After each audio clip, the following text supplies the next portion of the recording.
One would have to think these stray birds foolish, for why in the world should they be flying in 36-degree weather against a brisk 15-mile-per-hour wind when they could have flown south long ago? Perhaps they hovered above Cleveland's Municipal Stadium for the same reason as these young novice photographers, to get a glimpse at handsome Brian Sipe and his Cleveland Browns, a team that it seems has gone south themselves this season. Sipe was last season's most valuable player, and the Browns were last year's division champs. But thus far in 1981, head coach Sam Ratigliano's club has yet to truly awaken, having won only 5 games and 12 tries coming in. Last year, the Browns were known as the Cardiac Kids, a team noted for exciting and thrilling comebacks in the final seconds of critical games. This season, there simply have been no such heroics. Today, there comes down the Municipal Stadium tunnel a truly outstanding football team to do battle with Cleveland, a team that in all likelihood will capture the Central Division crown that the Browns won last season. They are the Cincinnati Bengals, a club crammed full of #1 draft choices, bolstered by a maturing defense and fueled by the second highest scoring offense in all of football. It's a battle for the bragging rights in Ohio, and plenty of Cincy fans have made the 200-mile journey upstate to see their Bengals in action. Perhaps the reason why Cincinnati has left the division cellar for the penthouse spot is their coach, firm disciplinarian Forrest Gregg. Gregg institutes fines when required and demands that his players wear ties on the road. He is a fair man, though, and his players admire and respect him. One such player is quarterback Ken Anderson, and while Gregg is a shoo-in for the AFC's Coach of the Year, veteran Kenny is a likely candidate for the league's Comeback Player of the Year and perhaps its most valuable player. Anderson has been deadly accurate all season long, and one of his favorite receivers is rookie Chris Collinsworth. Collinsworth has already caught 46 passes for 5 touchdowns, and he has sprinter's speed. He, Isaac Curtis, Dan Ross, and David Verser represent a receiving corps as good as any in the league. The Bengals have a new look this year, the look of a champion, and their rather peculiar-looking fans are eager for them to nail down their 10th victory of the season, moving them one step closer to the playoffs. From Cleveland, it's the Central Division Showdown on the NFL Game of the Week.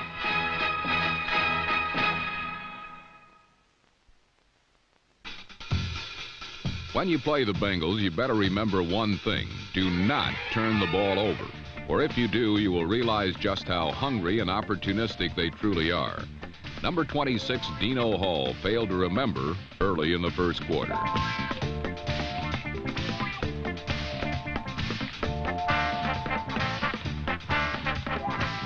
Hall had the ball securely tucked away, and he was carrying it with the arm closest to the sideline, something coaches scream about till they're blue in the face. The fumble was simply the result of a perfect play by number 52, Tom Dinkle, who stripped Hall of the ball.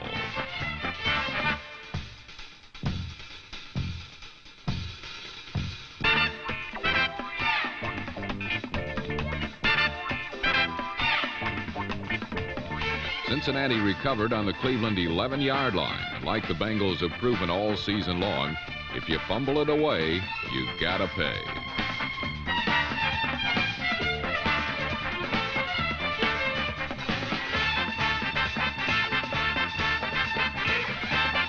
Bruising Pete Johnson, number 46, took it in from 5 yards out. The game was less than 5 minutes old, and already the Bengals had forced a turnover and parlayed it into 7 points. You'd think that Cleveland would be a bit more careful with the football next time. Unfortunately, they weren't.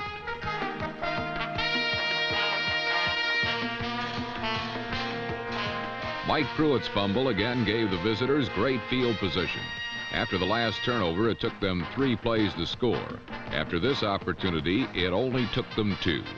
With a first down at the Brown 39-yard line, Anderson fired his second touchdown of the quarter. A beauty to Chris Collinsworth, who outleaped no less than 3 Cleveland defenders.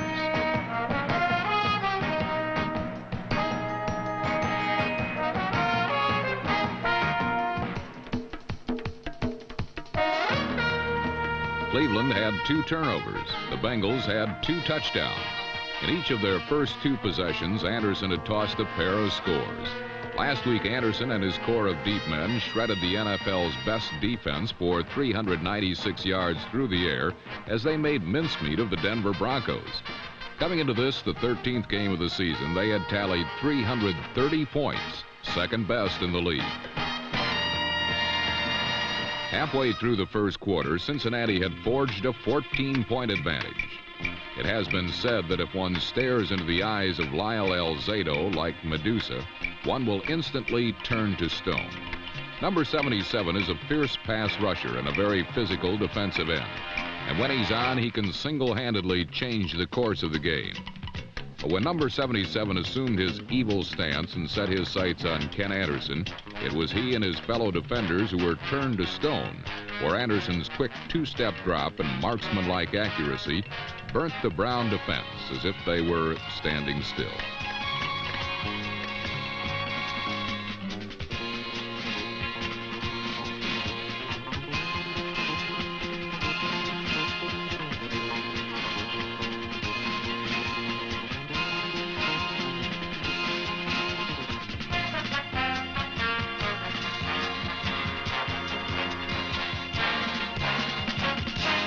Anderson completed 6 in a row on an 80-yard drive downfield.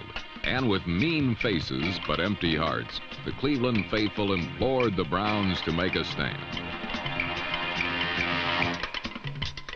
Facing a second and goal from the Browns' 7-yard line, Cool Kenny calmly fired his 7th completion in a row, a bullet right into the arms of Chris Collinsworth. Collinsworth's second touchdown catch of the first half gave the Bengals a 3-touchdown lead early in the second quarter. If the game was not to become a total blowout, Cleveland would have to move the football. Cincinnati boasts the fewest turnovers in the AFC, so Brian Sipe knew he couldn't wait for a break. He'd have to make things happen himself. Sipe did just that by hitting number 83, Ricky Feature, for a 22-yard gain.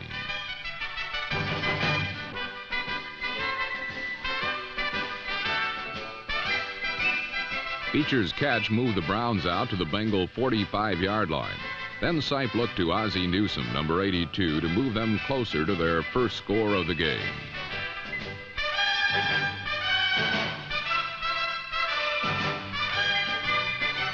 Newsome is having a sensational year, and this catch was made possible by a perfectly thrown pass between linebacker and defensive back coverage.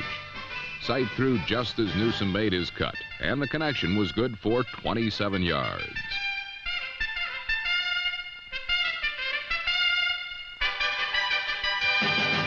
Three plays later, Sipe called on Newsome once more. Newsome's apparent touchdown catch was called back because of a holding penalty on former All-Pro Joe DeLamalure, number 64. Look carefully from an end zone view and you'll see that DeLamalure's first block was clean, but his second was not.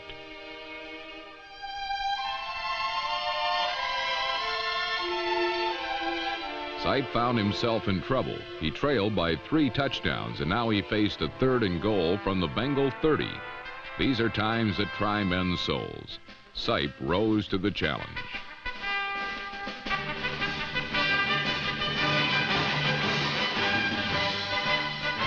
Ricky Feature began the drive, so it was only appropriate that he finish it. Cleveland was on the board as Sipe simply threw another perfect pass. Feature had only a half step on nickelback John Simmons, number 25, but the ball was arched perfectly over the arm of Simmons and into the hands of Feature, who beat bump and run coverage down the sideline.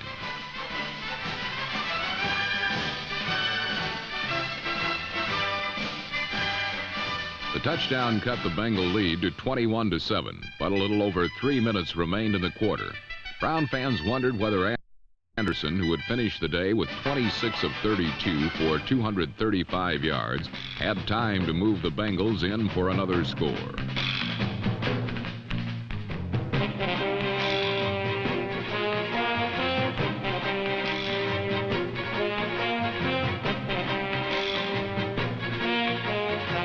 But a quarterback gets a hot hand, it becomes difficult to defend against him.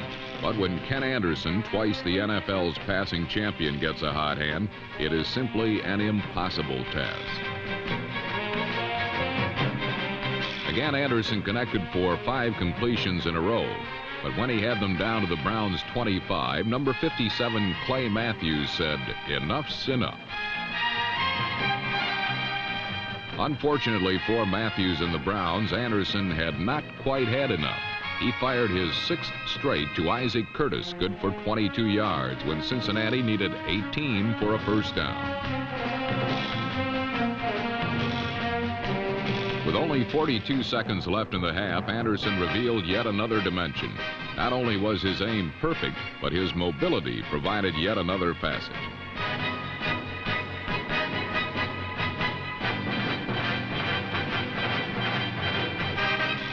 Number 83, M.L. Harris, caught Anderson's 4th touchdown pass of the half, finally bringing to a close a truly brilliant 30-minute passing clinic. Without doubt, Ken Anderson is the best quarterback in the NFL thus far in 1981. He was the league's best in 1975 and 1976. And like a fine wine, at age 32, he is simply getting better. Anderson owns every Bengal passing record and the league mark for the lowest interception percentage in NFL history. All the wacky Bengal fans loved it and hope for more of the same in the second half. A 3-touchdown lead is generally a pretty solid pad, but against the explosive Browns, 21 points is certainly not an insurmountable advantage.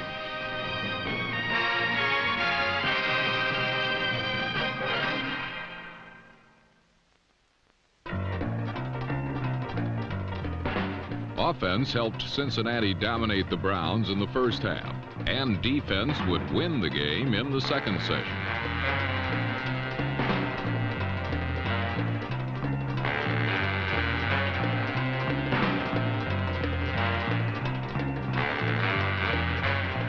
A fierce pass rush continuously harassed Brian Sipe into hurried throws, broken plays, and costly quarterback sacks.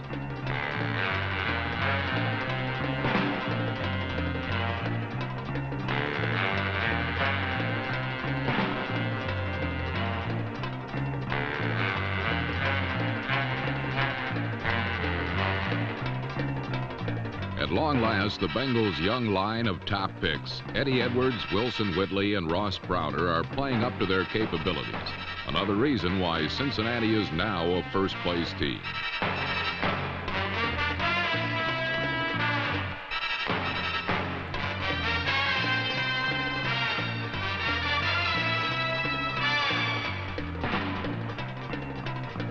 Joining the pass-rushing fray are veteran ends Mike St. Clair and Gary Burley, and linebackers like Bo Harris and Glenn Cameron. Nearly 18 minutes went by in the second half before the Browns would score again. But this didn't mean total disaster for Cleveland, because their defense shut the Bengals out for over 23 minutes themselves.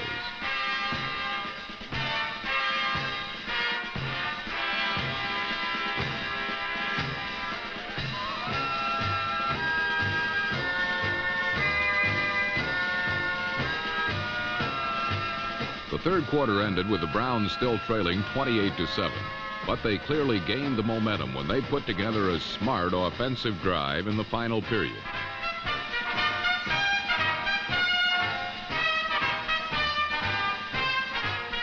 Cincinnati allowed Sipe the short passing game, and he took it with quick tosses to wide receiver Reggie Rucker and running back Greg Pruitt, number 34.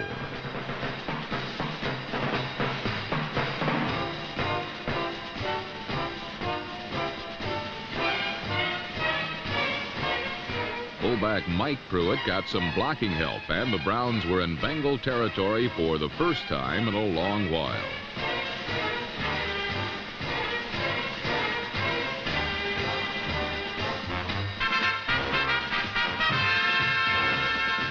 Sipe then followed the safe escort of guard Joe DeLamalure on a rare rushing attempt, and the Browns closed in on a score.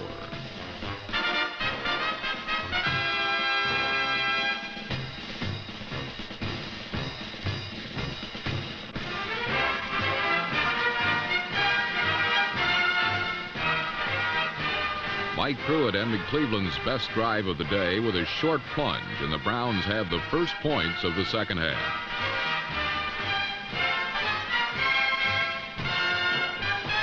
Over 12 minutes remained, and Cleveland trailed by a 28-14 margin. In the Cardiac Kid days of old, that would have not seemed like much of a margin to make up. But the Browns don't pull as many rabbits out of hats these days. Ken Anderson is the reigning offensive wizard of the AFC Central, and he proved it quickly by answering Cleveland's march with a cleverly executed drive that would put any Browns' victory hopes into the twilight zone.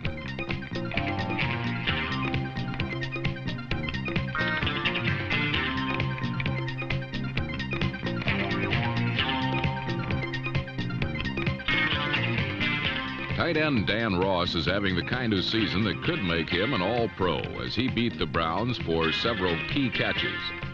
Then Anderson let oversized fullback Pete Johnson handle the proceedings for a while.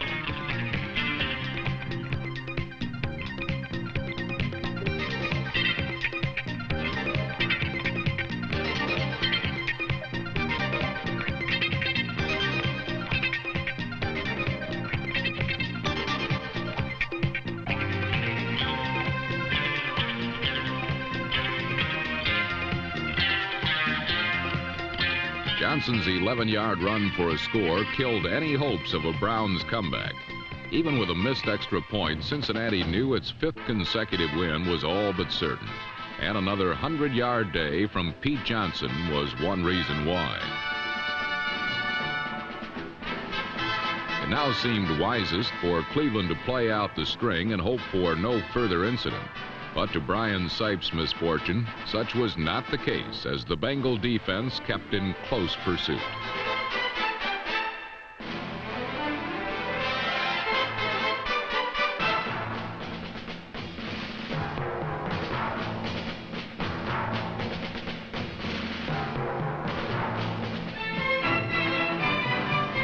Sipe was down, and a second look at the play shows why.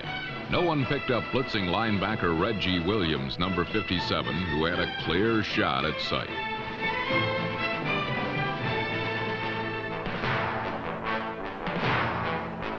Sipe was forced at the sidelines for the rest of the game, an act that proved symbolic to the Bengals. With Cleveland's leader finished for the day, there was now no chance for a miracle. For a player like number 72 defensive end Mike St. Clair, this moment was particularly significant. St. Clair had once been with Cleveland but had been discarded.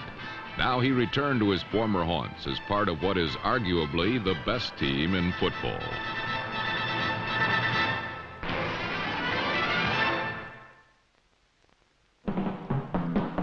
After forcing the fumble that sent Sipe to the sidelines, the Bengals didn't have far to travel for another score. Inside the 20, Pete Johnson proved to be the best mode of transportation.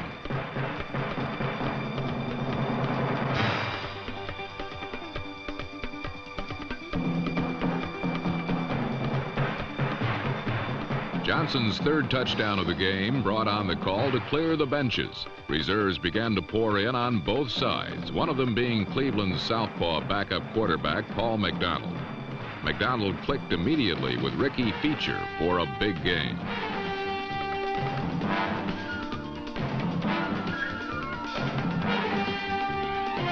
Mike Pruitt picked up a few more yards on the ground, and then McDonald looked for and found Reggie Rucker for a play that had 6 points written all over it. But this just wasn't Cleveland's day.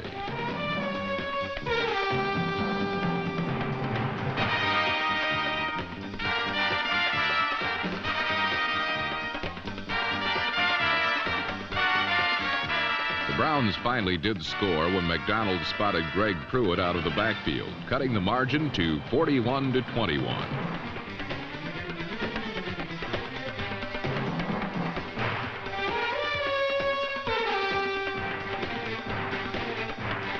Another look at the score reveals that Cincinnati's Bo Harris, number 53, and number 27, Brian Hicks, both were blitzing.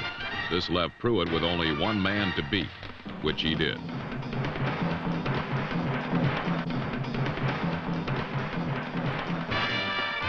With With little time remaining, Cincy sub Jack Thompson replaced Ken Anderson, and the throw-in Samoan was rudely treated on a sack by defensive end Thomas Brown, number 97.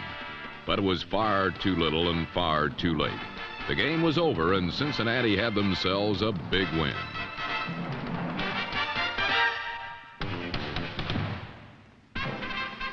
There wasn't much you could find fault with concerning the Bengals' performance in their whipping of the Browns. The passing was brilliant, the running impressive, the defense physical.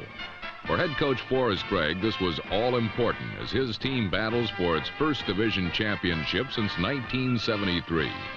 But perhaps most significant was that this was Gregg's first win over the Browns. Cleveland was the first team to hire Gregg as a head coach, only to fire him a few years later. Some said he was too rough on the players, but many Browns athletes still have great respect for Gregg. And why shouldn't everyone? In less than 2 seasons, Forrest Gregg has taken a team that has often been accused of lacking heart and turned it into a class act of the NFL.